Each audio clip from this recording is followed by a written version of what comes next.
Hello and welcome back. My name's Pete Marshall and this one's about drip trees. Paint dripping down the paper gives the impression that it could be a whole bunch of trees. So on the wall here you can see really clearly paint dripping down the paper. Now if we remove some of these drips, we're left with what appears to be tree trunks. Tree trunks. So, drip trees, dripping trees, whatever we want to call them, let's have a look at that process in more detail.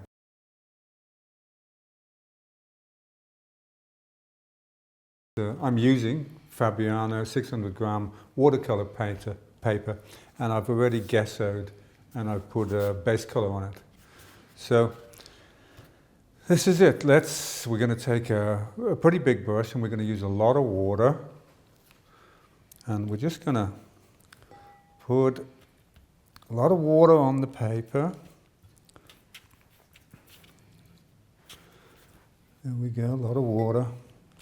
Because of course we're going to want it to drip down. So, just, there we go. Doesn't matter if it goes all the way to the top. We know that our intention is to let drips run down the page. So if we lift our paper, we can see these drips start running down the page. We can help it a little bit. You never know quite what you're going to get, so let's just add a little more. Yeah, kind of think that'll do. Notice if you want, you can use your finger to give it a little bit more emphasis or maybe direct it a little bit. But this will do for a start. Let's put another drip down there. Okay. This is our first layer. There we go. Oh, one other thing. We'll be wanting to put some ground where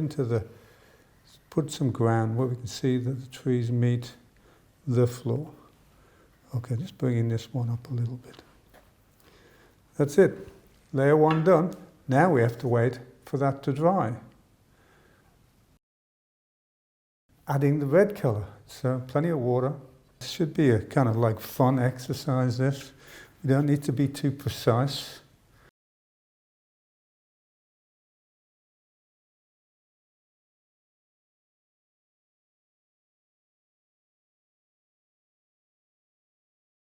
It's going to kind of like work for itself. This thing is just going to kind of create itself. And now we're ready for the next layer.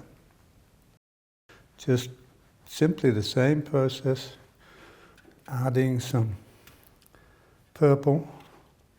And this darker color, the trees we create from this are closer to us. Seeing where that gets us. It's funny that we're covering up what we've already done, but you know, that's just part of the process. And the wonder of knowing what's going to happen. Well, we've got no idea. We let that dry, and we come back to it.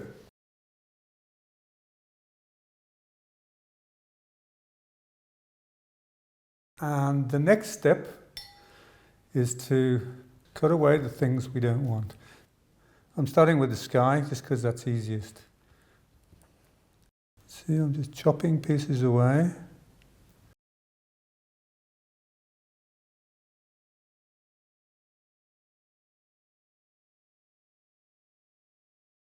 We want to remove some of the tree trunks that we put in there to start with.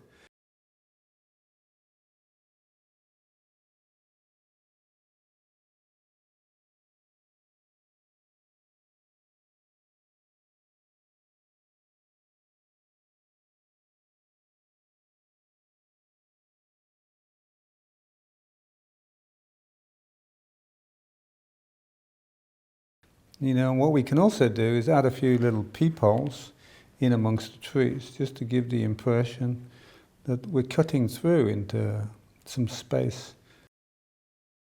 Add a little bit of shadow on the ground there. So in order to add the shadow on the ground, so the light's coming down past the trees.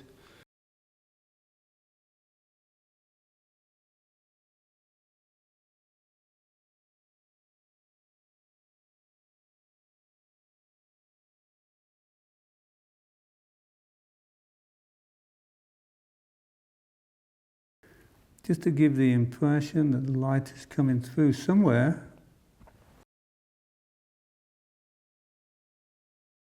It's quick and dirty, but I think you get the general impression. It's quite a fun thing, dripping trees. And this is what it might look like with a white border around it.